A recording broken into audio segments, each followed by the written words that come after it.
Welcome in. In this video, we're going to be doing the New York City riddle, which is a really fun puzzler that I got in a lot of interview questions. Something that sort of comes up a lot. You'll see patterns like this. The idea is you have a 5x5 New York City grid. You live on the bottom left here, and sort of all these lines are streets. So you live on the bottom left, and your workplace or the end, of this maze is the top right. So 5 blocks over and 5 blocks up is where you're going from start to end.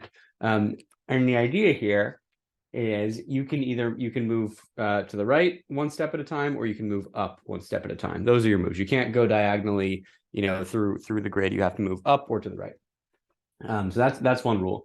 The other rule is that you can't go backwards. So let's say you go here and you end up at this spot.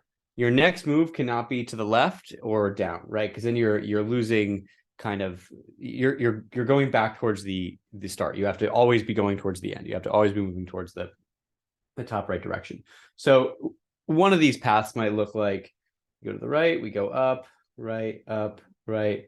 That's one potential path. That's one way to get there. Another way to get there is just going all the way to the right, all the way up, or we go all the way up and all the way to the right. Okay, so those are some potential different paths and different ways to get there. So the question is, how many different paths can we take to get to work? And if you want to think about this realistically, maybe you want to take a different path every day. You want to see a different part of the city, get a different sort of combination in your daily walk. How many different ways can you do that?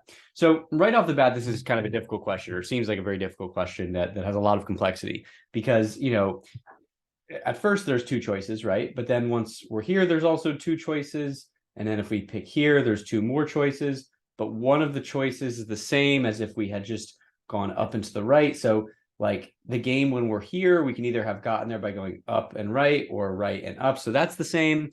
But then, it expands even more as we get farther up the grid. So, this seems like a very challenging problem where there's a bunch of different orders, and the orders are dependent on the moves you made in the previous rounds. And it's just very hard to kind of put together what's happening.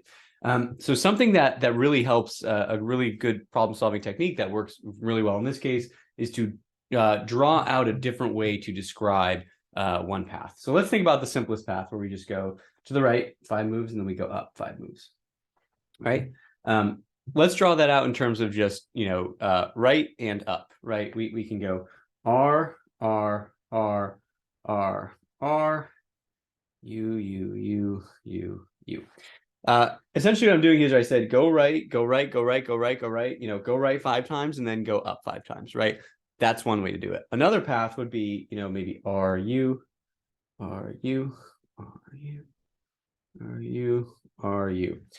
This specific path is right up, right up, right up, right up, right up. Also a valid path, right? And gets me kind of to the same spot. So what's cool about this new way to kind of parameterize the problem is, instead of counting the number of paths in this like scary grid thing, all we have to do is count the number of words that we can make with 5 R's and 5 U's, because we know we're going to have to move right. We're going to have to move right 5 times. We're going to have to move up 5 times. All that matters is the order of those right and up moves. So we just have to count the number of ways to order this word. And this is where we could use the really powerful and cool techniques of counting. So the number of ways to order, a set of X objects is X factorial. So there's 10 ways to order 10 factorial ways to order 10 letters. However, we're overcounting here because, for example, if I switch these 2 letters, right, let me erase this letter and erase this letter and switch those 2. So I put this R here and this R here. It's the same word, right? The R's are the same. It doesn't matter if I move those around. If I swap 2 R's, I'm going to get the same word. All that changes is if I change an R and a U. Like if I make this, instead of R and U, I make this UR, then it's a different word, and that matters.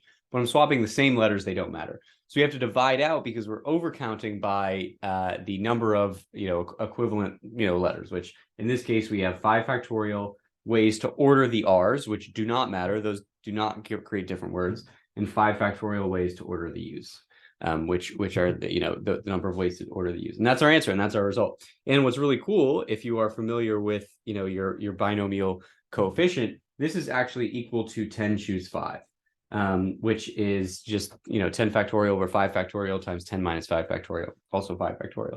And this number, if you're familiar with this, is the number of ways to choose 5 objects out of 10 objects. And this is another way to think about this result. What's really cool is if you just think about 10 spaces for letters, 5, 6, 9, 10. So 10 slots for letters. You just have to choose where the 5 R's are going to go. Maybe the R's go here. There are 2 R's. Here's 1 R. Maybe here's the other 2. You choose where the 5 R's are going to go. The rest of them are going to be used. Did I draw 1, 2, 3, 4? Yeah, the rest of them we know will be used. So you just have to choose where the 5 R's are going to go, or the 5 U's, the same thing. And that's why these two are equivalent. So really cool result. We can start with this grid that's really hard and really complicated, turn it into just words, do this like nice factorial thing where we have 10 factorial ways to line up the 10 numbers. We have to divide by 5 factorial for both the R's and the U's. And then this turns out to be equal to 10 choose 5, which we can also think about as choosing the spots for the R's or choosing the spots for the U's. Once we choose the spots for the R's, we only have one choice for the U's. We put the U's down, where the R's are not. So hopefully you enjoyed that. If it pops up in an interview or something, or just like a fun brain teaser, hopefully you'll remember this and will help you. And we'll see you next time.